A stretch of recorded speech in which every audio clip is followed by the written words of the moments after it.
Hello friends, myself Rahul Trivedi. Welcome in my YouTube channel Rahul Sir Bio.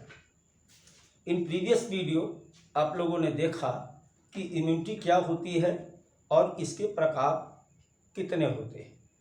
तो पिछले video में हमने बात की थी कि इम्यूनिटी किसी भी बॉडी में पाया जाने वाला टोटल डिफेंस सिस्टम होता है जो हमें किसी डिजीज, पैथोजन, रोगाणु से बचाने वाला पावर होता है। फिर इसके बाद बात की गई थी कि इम्यूनिटी दो प्रकार की होती है, एक होती है इनेट इम्यूनिटी और एक होती है एक्वायर्ड इम्यूनिटी। तो आज हम बात करते हैं एक्वायर्ड इम्यूनिटी या एडॉप्टेड इम्यूनिटी की। तो सबसे पहले जैसा कि मैंने अभी आपसे कहा कि एक्वायर्ड इम्यूनिटी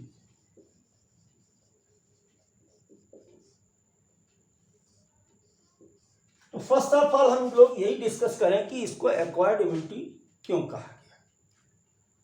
देखिए, इस प्रकार की जो इम्यूनिटी होती है they generate after birth, generate after birth. इसका क्या मतलब है? इस प्रकार की जो इम्यूनिटी होती है वो किसी भी व्यक्ति में जन्म के बाद आती है। एक्वायर्ड का मतलब हिंदी में होता है उपार्जित, यानी अर्जित की गई। अब पहले क्यों नहीं थी, बाद में क्यों आई? बाद में इसलिए आई है क्योंकि इस प्रकार की इम्यूनिटी तभी जनरेट होती है जब कोई पैथोजन हमारे शरीर में एंट्री कर लेता है। वहां पर क्या था? Innate immunity with the birth and provided defence as a barrier, वो घुसने नहीं देती। और यहां पर क्या है कि अगर घुस गया है तो उसे किल करने के लिए इस प्रकार की इम्यूनिटी का जन्म होता है। तो इसलिए हम इसे कहते हैं एक्वायर्ड या एडॉप्टेड इम्यूनिटी। इसे हम लोग और क्या बोलते हैं? Adopted immunity.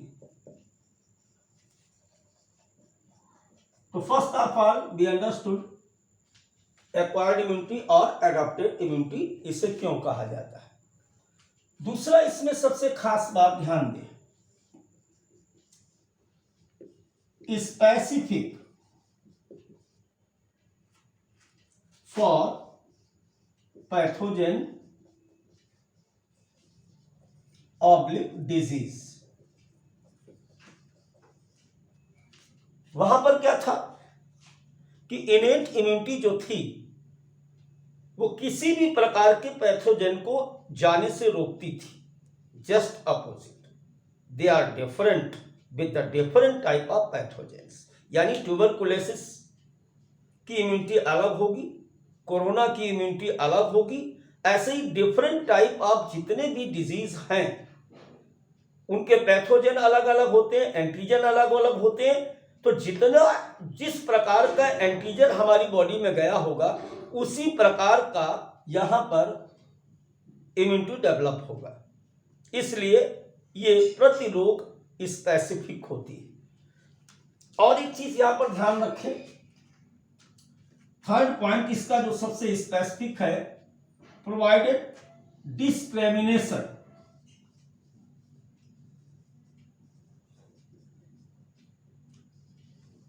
between self and non-self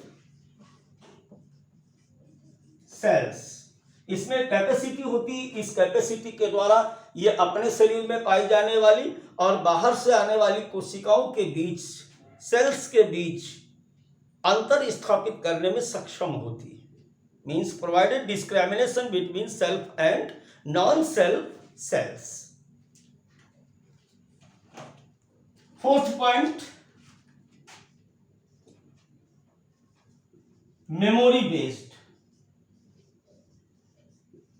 means if any pathogen entered in our body and attacked, और अटैक करने के बाद वो हमारे शरीर में कोई डिजीज यानी रोग क्रिएट करता है, तो उस फर्स्ट एनकाउंटर के बाद इसकी कुछ सेल्स इस प्रकार की इम्यूनिटी हमारे शरीर में बनी रहती है। अब यदि वही पैथोजन हमारे शरीर में दोबारा प्रवेश करता तो तुरंत ये इम्यून सिस्टम यानी जो ये इम्यूनिटी है, एक्वायर्ड एडॉप्टेड इम्यूनिटी है, ये उनको अटैक करके समाप्त कर देती है। यही कारण है कि जब कभी भी हमारी बॉडी में एक रोग विशेष के लिए एंटीबॉडी बन जाते हैं, इम्यूनिटी क्लियर हो जाती है, इम्यूनिटी बॉडी में क्रिएट हो जाती है, तो वो रोग हमें दोबारा नहीं होता है। तो ये सबसे पहले आपको 4 पॉइंट याद रखने थे। एक बार फिर से हम बात करेंगे यहाँ पर कि एक्वायर्ड इम्यूनिटी और adopted immunity generate after birth, specific for pathogen और डिजीज, डिस्क्रिमिनेट या provide a discrimination between the self and non-self cells, and that type immunity is based on the memory. अब देखिए इस प्रकार की जो इम्यूनिटी होती है वो पहली बात तो हमने की कि एक्वायर्ड इम्यूनिटी क्या है और इसकी खास बातें क्या थी। अब इस प्रकार की इम्यूनिटी, क्वेश्चन पहले दिमाग में बनाते हैं, इस प्रकार की इम्यूनिटी हमारे शरीर को कैसे डिफेंस देती है। जैसे वहां पर हमने कहा था कि बैरियर बनाते हैं और म्यूकस के द्वारा, इपिथेलियल टिश्यू के द्वारा, स्किन के through, physiological barriers, physical barriers के द्वारा बैरियर बनाते हैं, ये अंदर जाने नहीं देते, तो इस प्रकार से वो डिफेंस देते थे। यहां पर हम ये देखें कि इस प्रकार की इम्यूनिटी हमारी बॉडी को डिफेंस कैसे देती है। तो this type immunity is provided by specific type of cells and these cells are called lymphocyte cells. इस प्रकार की सारी इम्यूनिटी लिम्फोसाइट सेल्स पर डिपेंड करती है। अब ध्यान देना इस जगह पर, ये लिम्फोसाइट सबसे पहले कहां पर जनरेट होती है? बोन मैरो में। और बोन मैरो में जनरेट होने के बाद according to their development or maturation, if any type of lymphocyte matured in the bone marrow, अगर कोई लिम्फोसाइट बोन मैरो में मैच्योर होती है, मैच्योर्ड इन बोन मैरो, तब इसका नाम हो गया बी लिम्फोसाइट। क्या नाम हो गया? B lymphocyte. इनमें से कुछ बोन मैरो से बनने के बाद माइग्रेट हो जाती है, और माइग्रेट होके जाती कहां है? थाइमस ग्लैंड में। और थाइमस ग्लैंड में जाकर के मैच्योर होती है। तो जो थाइमस में जाकर के मैच्योर होती है उनको हम लोग बोलते हैं टी लिम्फोसाइट।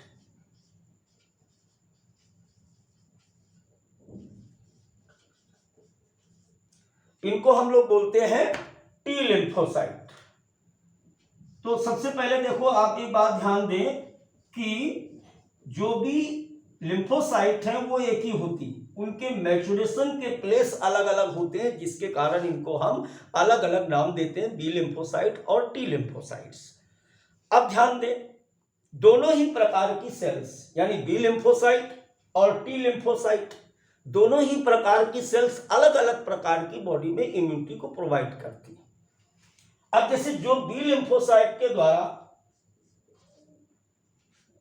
इम्यूनिटी बॉडी को प्रदान की जाती है उसे हम कहते हैं AMI,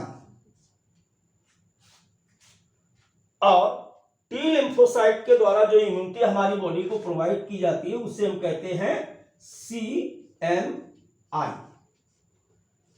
दोनों के फुल फॉर्म भी हम बात बताएंगे अभी, और ये भी बताएंगे कि इनको ऐसा क्यों बोला जाता है। तो अब देखिए यहां पर हम आगे बात कर लेते हैं। आगे यहां पर बात करें तो जैसा कि मैंने कहा अभी आपसे कि बी लिम्फोसाइट, अब अगर कोई एंटीजन, एंटीजन का मतलब होता है फॉरेन पार्टिकल्स, कोई भी पैथोजेंस किसी भी प्रकार का हानिकारक पार्टिकल्स जो हमारी बॉडी में एंट्री करता है, बायोलॉजिकल एक कॉमन लैंग्वेज में हम इस बंच को, इस ग्रुप को, जो भी हमारे लिए हार्मफुल होता है, डिजीजफुल होता है, उससे हम कहते हैं एंटीजन। ये एंटीजन जैसे ही हमारी बॉडी में एंट्री करता है तो एंट्री करने के बाद बी लिम्फोसाइट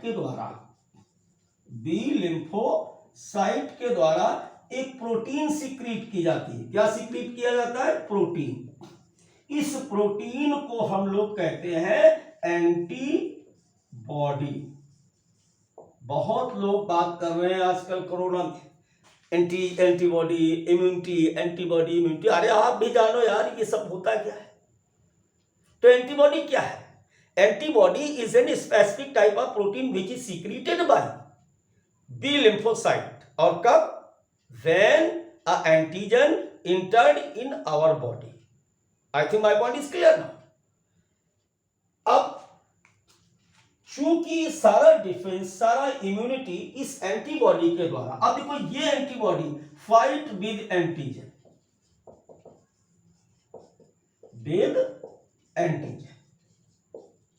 और उसे लड़के उनको मार के भगा देती हैं और हम उस डिजीज से बच जाते हैं, उस रोगाणु के हानिकारक प्रभाव से बच जाते हैं। इसलिए अब इसे हम क्या बोलेंगे? एंटी बॉडी मेडिएटेड इम्यूनिटी बराबर AMI। कई बार हम लोग इसे कहते हैं ह्यूमोरल एंटीबॉडी या ह्यूमोरल मेडिएटेड एंटीबॉडी। देखो ह्यूमोरल का मतलब यहां पर होता है फ्लूइड। ये भी एक प्योर बायोलॉजिकल वर्ड है। इसका मतलब होता है फ्लूइड, और फ्लूइड का मतलब तो आप लोग जानते ही, फ्लूइड का मतलब होता है लिक्विड। और चूंकि ये एंटीबॉडी हमारे पूरे शरीर में कैसे ट्रेवल करती है? बाय ब्लड, फ्लूइड के द्वारा उस स्थान पर पहुंचती है जहां पर वो एंटीजन अटैक करता है हमारी बॉडी। इसलिए हम इसको क्या बोल सकते हैं? ह्यूमोरल। समझ गए? तो दोनों बातें यहां पर हमने क्लियर की कि इसको AMI या ह्यूमोरल मेडिएटेड एंटीबॉडी इम्यूनिटी क्यों कहते हैं। अब देखिए दूसरी तरफ हम बात करें कि ये जो एंटीबॉडी है, ये एंटीबॉडी जो कि अभी अभी आपने देखा कि बी लिम्फोसाइट के द्वारा तब सीक्रेट की गई, कब? जब कोई एंटीजन हमारी बॉडी में प्रवेश करता है। ये एंटीबॉडी जो होती है ये 1, 2, 3, 4, 5 टाइप की होती है। इसके लिए हमें क्या करना है? क्योंकि ये हमेशा ऐसे लिखी होती है IgA, IgD, IgE, IgG, IgM। आया डॉग इनके गांव में। इस तरीके से आप छोटी सी टेक्निक के द्वारा देखो, यहां पर इसे लर्न भी कर सकते हो। आया डॉग इनके गांव में। तो 5 टाइप ऑफ एंटीबॉडी सीक्रेटेड और released by B lymphocyte cells. अब यहां पर देखो IG बिल्कुल कॉमन है। मैंने क्या कहा था? Is the protein. यहां पर आप देखिए, यहां पर लिखा हुआ इज द प्रोटीन। I यहां पर इम्यूनो, और G का मतलब होता है ग्लोब्यूलिन। इम्यूनोग्लोब्यूलिन प्रोटीन से इस प्रकार की एंटीबॉडी बनी होती है। अब हम बात करते हैं अलग अलग प्रकार के एंटीबॉडी के बारे में। अब देखो मैंने बताया आपको कि एंटीजन प्रवेश करेगा, और एंटीजन के प्रवेश करने के बाद जो बी लिम्फोसाइट्स हैं, उन बी लिम्फोसाइट्स के द्वारा एक इम्यूनोग्लोब्यूलिन प्रोटीन्स सीक्रेट की जाती है, और उस इम्यूनोग्लोब्यूलिन प्रोटीन को हम एंटीबॉडी कहते हैं। ये एंटीबॉडी जैसा कि अभी बताया गया आपको कि 5 प्रकार की होती है। पहला होता है IgA। अब ये जो IgA है, ये टोटल जितनी भी एंटीबॉडी हमारे शरीर में होती है उसका ये 15% होती है। दूसरी खास बात इसमें, जो क्वेश्चन बहुत बार पूछा गया अब तक, फाउंड इन कोलेस्ट्रॉल। ध्यान दें, बहुत ही इंपॉर्टेंट पॉइंट कि IgA is found in cholesterol. Cholesterol क्या है? इनिशियल मिल्क है, और डिलीवरी के बाद मां के द्वारा जो फर्स्ट मिल्क सीक्रेट किया जाता है उसको हम कोलेस्ट्रॉल कहते हैं। और इस कोलेस्ट्रॉल से बच्चे को 6 महीने तक की इम्यूनिटी प्राप्त होती है, इसलिए मदर मिल्क बच्चे के लिए अति आवश्यक होता है। इसके अलावा ये respiratory tract, vagina, upper part of stomach में पाई जाती है। अब ये क्या करती है? They provided first line of defence, inhibited bacterial and viral addition to epithelial tissue. It's mean ये हमारी बाहरी जहां भी एंटीजन है उसको शरीर के साथ चिपकने से मना करती है, और साथ ही साथ उनके द्वारा सीक्रेट किए गए टॉक्सिन्स, विषैले पदार्थों को न्यूट्रलाइज करके समाप्त करती है। Then IgA play very important role in the immunity. अब हम सेकेंड एंटीबॉडी की बात करते हैं, और वो सेकेंड एंटीबॉडी हमारा होता है IgD। अप्रोक्सीमेटली 1% होता है, और इसका जो काम होता है वो ये स्विच की तरह काम करती है। यानी आप ध्यान दें कि जो लिम्फोसाइट सेल्स हैं ये कब एंटीबॉडी सीक्रेट करेंगी, कब सीक्रेट नहीं करेंगी, यानी activating and suppressing of lymphocyte sales या लिम्फोसाइट एक्टिविटी। अब हम बात करते हैं नंबर 3 IgE की, लेस देन 1% मेडिएटर इन एलर्जिक रिस्पॉन्स। ध्यान दें, ये क्वेश्चन भी बार बार पूछा जाता है कि विच टाइप एंटीबॉडी एलर्जी के प्रति रिस्पॉन्स करती है। बहुत इंपॉर्टेंट था कोलेस्ट्रॉल, उससे कम इंपॉर्टेंट ये वाली बात नहीं कि एलर्जी के दौरान कौन सी एंटीबॉडी बॉडी में बढ़ जाती है, तो वो होती है हमारी IgE। Most important for histamine secreting cells, यानी जैसे ही कोई एंटीजन आएगा या हम किसी ऐसे एटमॉस्फेयर में जाते हैं जो हमें सूट नहीं कर रहा, तो हमें स्नीजिंग, खांसी या शरीर पर चकत्ते पड़ जाना और हमारी त्वचा का लाल पड़ जाना, यानी एलर्जेटिक रिएक्शन में अगर उस समय हम देखें तो उस अनएडॉप्टेड एनवायरनमेंट से बचाने में IgE का बहुत बड़ा रोल होता है। अब देखिए इसके बाद IgG, ये सबसे अधिक होती है 75%। यहां पर भी एक question, can cross with placenta. वो कौन सी एंटीबॉडी है जो मां से फेटस में प्लासेंटा के थ्रू क्रॉस कर जाती है, तो वो एंटीबॉडी है कौन? IgG। ध्यान रखें इस बात को। Then last IgM 10 to 7%। और यहां पर क्वेश्चन क्या है, कौन सी एंटीबॉडी सबसे बड़ी होती है, तो लार्जेस्ट कौन सी होती है? IgM। तो first attack in initial attack of antibody. एक बार फिर से आप ध्यान रखें, कोलेस्ट्रॉल एक्टिवेटिंग सप्रेशन लिम्फोसाइट्स, इसके अलावा एलर्जिक रिस्पांस IgE, प्लासेंटा से कौन क्रॉस हो रहा है? IgG। ये बहुत ही इंपॉर्टेंट क्वेश्चन यहां पर थे। अब हम बात करते हैं सेल मेडिएटेड इम्यूनिटी के बारे में। बेटा अब हम बात करते हैं CMI की। CMI का मतलब हमने बताया था आपको, CMI बराबर सेल मेडिएटेड इम्यूनिटी। और इस प्रकार की इम्यूनिटी टी लिम्फोसाइट के द्वारा प्रोवाइड की जाती है। अभी थोड़ी देर पहले बात हुई थी कि बी लिम्फोसाइट और टी लिम्फोसाइट, तो हमने बी लिम्फोसाइट के बारे में भी पूरी बात की कि बी लिम्फोसाइट जो होता है वो एंटीबॉडी सीक्रेट करता है, और उस एंटीबॉडी के द्वारा हमारे शरीर को इम्यूनिटी या डिफेंस प्रोवाइड किया जाता है।